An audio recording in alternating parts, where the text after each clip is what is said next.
Hello everyone, मैं हूं ऋषभ और आज की इस वीडियो में मैं अनलिमिटेड फूड बिजनेस के बारे में बताऊंगा क्योंकि अनलिमिटेड फूड बिजनेस बहुत ही ज़्यादा ट्रेंडिंग में है। कुछ ही पैसे देकर लोगों को बहुत ज़्यादा वैरायटी के खाने मिलते हैं। तो अनलिमिटेड फूड बिजनेस आप शुरू कर सकते हो अगर आप एक फूड बिजनेस स्टार्ट करने का सोच रहे हो, क्योंकि इसमें प्रॉफिट भी बहुत ज़्यादा है। मैंने इस वीडियो में सारे टॉपिक्स कवर किए हैं, जैसे कि लोकेशन, स्पेस कितना आपको चाहिए होगा, और प्लस किचन इक्विपमेंट्स क्या क्या होगी, और लाइसेंस क्या क्या चाहिए होगा आपको, मार्केटिंग कैसे करनी है, टोटल कॉस्ट कितना लगेगा, कैसे प्रॉफिट आएगी, और प्रॉब्लम कैसे आ सकता है, कौन कौन सा प्रॉब्लम आ सकता है वो आप कैसे फेस करोगे, प्लस मेन्यू में क्या क्या रखनी है, ये सब मैंने इस टॉपिक में कवर किया है। तो आपको ये वीडियो लास्ट तक जरूर देखनी चाहिए अगर आप एक successful unlimited food business start करना चाहते हो। तो अगर आप हमारे चैनल पर नए हो तो प्लीज़ हमारे चैनल सब्सक्राइब कर दें और इस वीडियो को भी लाइक जरूर कीजिएगा। तो अनलिमिटेड फूड बिजनेस स्टार्ट करने के लिए या फिर किसी भी रेस्टोरेंट को स्टार्ट करने के लिए जो सबसे मेन फैक्टर होता है वो है लोकेशन का। तो आपको लोकेशन एक प्राइम लोकेशन चाहिए होगी, एक मेन रोड पे या फिर कहीं मॉल में आप शुरू कर सकते हो अपना अनलिमिटेड फूड बिजनेस। और उसके बाद आपको स्पेस कितना चाहिए होगा, आपको एक लोकेशन मिल गया है तो वहाँ पे आपको स्पेस कितना रिक्वायर्ड है। तो अनलिमिटेड फूड बिजनेस के लिए हमारी जो मिनिमम स्पेस रिक्वायरमेंट होती है वो है 1200 टू 1300 स्क्वायर फीट स्पेस, जहाँ पर हमारा डाइनिंग स्पेस होगा, किचन स्पेस होगा, प्लस स्टोरेज स्पेस होगा। और डाइनिंग स्पेस में हमारा 8 टेबल प्लस चेयर्स रहेंगे, 8 टेबल के साथ 4 चेयर्स रहेंगे हर एक के साथ, प्लस वहाँ पे हमारा फूड बार्मर्स रहेगा, काउंटर्स रहेगा। और किचन हमारा 250 से 300 स्क्वायर फीट स्पेस रहेगा, प्लस स्टोरेज में हमारा 150 से 200 स्क्वायर फीट स्पेस रहेगा। तो उसके बाद अब हमें किचन इक्विपमेंट्स में क्या क्या जरूरत होगी। तो किचन इक्विपमेंट्स में हमें जैसा हम खाना बना रहे हैं, जिस तरीके का हम खाना बना रहे हैं उसके हिसाब से हमें इक्विपमेंट चाहिए होता है। ऐसे कॉमनली कुछ इक्विपमेंट्स होते हैं जो हर कमर्शियल किचन में लगते हैं, जैसे कि इंडियन रेंज बर्नर हो गई, वर्किंग टेबल है, refrigerator, freezer, exhaust system, plus utensils होते हैं, ये हर एक किचन में लगती है, प्लस आरओ भी आपको चाहिए होगा। तो अब डाइनिंग एरिया की बात करते हैं कि आपको डाइनिंग एरिया में क्या क्या होना चाहिए। डाइनिंग एरिया में जहाँ पर लोग बैठकर खाएंगे तो वहाँ पर सबसे पहले आपके पास चेयर टेबल होंगी, उसके बाद फूड वार्मर्स रहेगी, काउंटर रहेगी। फूड वार्मर वो होता है जिसके अंदर में खाना रखे रहते हैं और वो गर्म रहती है, ठीक है। उसके बाद काउंटर्स रहेंगी जहाँ पर आप सैलड रखेंगे, अपने डिजर्ट्स रखेंगे, ये सब आपके काउंटर पे रहेगी। उसके बाद आपका जो बिलिंग काउंटर ये रहेगा, वॉश बेसिन रहता है, ये सब आपके डाइनिंग एरिया में रहेगी। उसके बाद बात करते हैं कि आपको लाइसेंस में क्या क्या रिक्वायरमेंट होती है। तो जब सबसे पहले जो मेन लाइसेंस आपको एक फूड अनलिमिटेड फूड या किसी भी रेस्टोरेंट स्टार्ट करने के लिए लगता है वो है फसई का फूड लाइसेंस। उसके बाद आपको जो दूसरा है वो है आपको जीएसटी रजिस्ट्रेशन। उसके बाद है फायर एनओसी और ट्रेड लाइसेंस। फायर एनओसी और ट्रेड लाइसेंस बहुत जगह रिक्वायर्ड नहीं होती है, लेकिन कुछ कुछ स्टेट्स में ये जरूरी है आपको लेना। तो अब हम बात करते हैं मेन्यू की। तो आप अपने मेन्यू में क्या क्या रखोगे। तो आप अपने मेन्यू में रख सकते हो वेज, नॉन वेज, या तो सिर्फ आप वेज रख सकते हो अगर आपको वेजिटेरियन रेस्टोरेंट शुरू करना है, ठीक है। और उसमें आपका रहेगा स्टार्टर्स रहेगा, सैलेड रहेगा, मेन कोर्स रहेगा, डेजर्ट रहेगा, ड्रिंक्स रहेगा, ठीक है। बिरयानी भी रख सकते हो आप, चाइनीज भी रख सकते हो, ये सब आपके ऊपर है आप क्या क्या रखना चाहते हो। ऐसे अनलिमिटेड फूड बिजनेस में लोग ज़्यादा वेराइटी रखते हैं, स्टार्टर्स बहुत ज़्यादा रखते हैं और सैलेड भी बहुत ज़्यादा रखते हैं, क्योंकि स्टार्टर्स और सैलेड और डेजर्ट रखने से प्रॉफिट ज़्यादा होती है बिजनेसेस की। तो अब हम बात करते हैं स्टाफ आप कितने हायर करोगे, ठीक है। तो आपका जितना मेन्यू होगा, जितने ज़्यादा आइटम्स होंगे, आपको उसके हिसाब से स्टाफ हायर करनी पड़ती है, ठीक है। मेन आप 1 से 2 शेफ रखोगे, उसके बाद आप तंदूरी शेफ रखोगे जो आपका अगर आप तंदूरी का काम कर रहे हो तो, ठीक है। जैसे कि आप तंदूरी रोटी हो गई, नान बना रहे हो, उसके बाद आपको कुछ हेल्पर्स रखनी होगी, प्लस डिश क्लीनर रखनी होगी। और उसके बाद अगर आप सेल्फ सर्विस रखते हो जहाँ पर लोग खुद खड़े होकर जाके काउंटर पे खुद से खाना लेंगे, तो वहाँ पे आपको वेटर नहीं रखना पड़ेगा।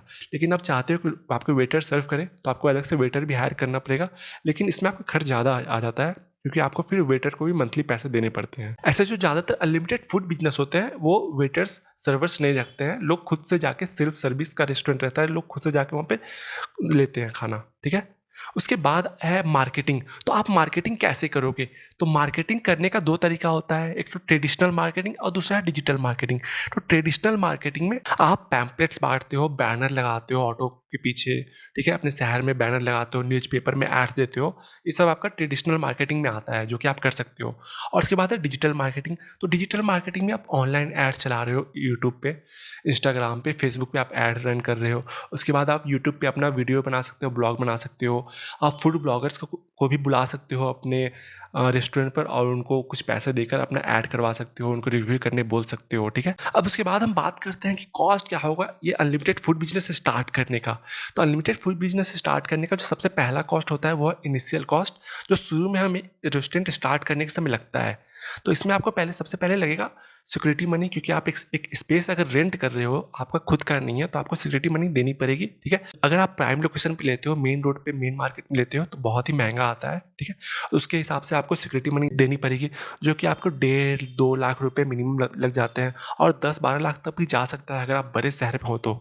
उसके बाद आता है आपका इंटीरियर का, फर्नीचर का खर्च। आपको अंदर में इंटीरियर डेकोरेट करना पड़ेगा जहाँ पे लोग बैठेंगे डाइनिंग एरिया में, plus furniture, counter, table, chair, ये सब आपको खरीदना पड़ेगा, ठीक है। तो ये सब का भी खर्च 2-2.5 लाख रुपए मिनिमम आ जाता है। उसके बाद है किचन इक्विपमेंट्स। तो किचन इक्विपमेंट्स में आप जितने इक्विपमेंट्स ले रहे हो, जैसा आपका मेन्यू है उसके हिसाब से आप इक्विपमेंट्स लोगे, तो उसी के हिसाब से आपका खर्च होगा। तो मिनिमम आपका इसमें भी 2 से 3 लाख रुपए मिनिमम खर्च हो जाता है, क्योंकि आपको इसमें रेफ्रिजरेटर और बर्नर रेंज, वर्किंग टेबल, ये सब कुछ आपको लेना पड़ता है, ठीक है।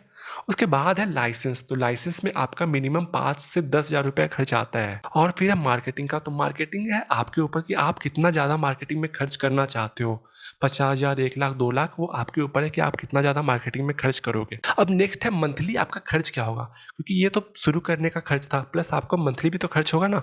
और अगर आप कोई भी बिजनेस शुरू करते हो तो पहले 6 महीने का पैसा आपके पास होना चाहिए, अगर आप बिजनेस शुरू कर रहे हो तो। क्योंकि जरूरी नहीं है कि पहले महीने, पहले 2 महीने में आपका प्रॉफिट आएगा, तो आपको अपने पॉकेट से पैसा देने पड़ते हैं।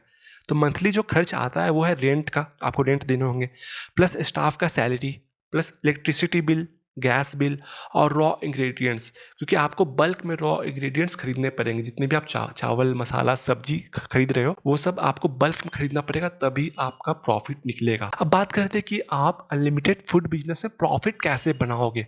तो सबसे पहला है कि आपको सब कुछ, जितने भी आप रॉ इंग्रेडिएंट्स खरीद रहे हो, पैकेजिंग भी अगर आप ऑनलाइन सेल कर रहे हो तो पैकेजिंग खरीद रहे हो, रॉ इंग्रेडिएंट्स में आता है आपका मसाला, सब्जी, चिकन, ये सब कुछ जो है, चावल, आटा, ठीक है। वो जितने भी खरीद रहे हो आप बल्क में खरीदोगे।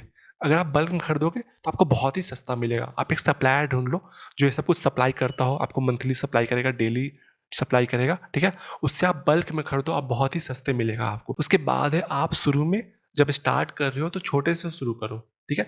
हर दिन थोड़ा थोड़ा खाना बनाओ शुरू में, उससे आपको पता चलेगा कि डेली कितने कस्टमर आ रहे हैं, कितना आपका डेली का बिक रहा है खाना, और इससे आपका वेस्टेज कम होगा और प्रॉफिट भी बढ़ेगा। तो अब बात करते हैं प्रॉब्लम्स की। लोग इसमें क्या क्या प्रॉब्लम फेस करते हैं। तो सबसे पहले जो मेन प्रॉब्लम है वो है फूड वेस्टेज का। तो इसमें फूड वेस्टेज ज़्यादा होती है अगर आपने ज़्यादा बल्क में खाना बना लिया और कस्टमर्स नहीं आए उतने। तो आपको क्या करना है कि आपको देखना पड़ेगा कि हर दिन कितने कस्टमर आ रहे हैं, उनके हिसाब से ट्रैक करके आपको उसी के हिसाब से खाना बनाना है। पहले कुछ कम खाना बनाओ, अगर लोग फिर से आ रहे हैं तो और फिर ज़्यादा बना लो। तो उसके बाद है स्टाफ शॉर्टेज। तो आप, हो सकता है आपने जिस शेफ़ को हायर किया हो वो शेफ़ आपका 1-2 महीने बाद भाग गया, तो फिर आपको कैसे आप दूसरा नया कुक लाओगे, शेफ़ लाओगे। तो ये भी एक प्रॉब्लम होती है रेस्टोरेंट की, तो ये भी आपको डील करना पड़ेगा इसके साथ। तो आपको मेन 2 शेफ़ हायर करने पड़ेंगे जिसको सब कुछ आता है बनाने, ताकि एक अगर भागे तो दूसरा भी आपके पास रहे, तो उससे आप खाना बनवा लोगे, ठीक है। और दूसरा है टेस्ट। आपको हमेशा टेस्ट मेंटेन करके रखना पड़ेगा, क्वालिटी मेंटेन करके रखनी पड़ेगी, तभी आपके कस्टमर्स आपके पास आएंगे। तो अगर आपको ये वीडियो अच्छी लगी हो तो प्लीज़ लाइक कर दें। Thank you.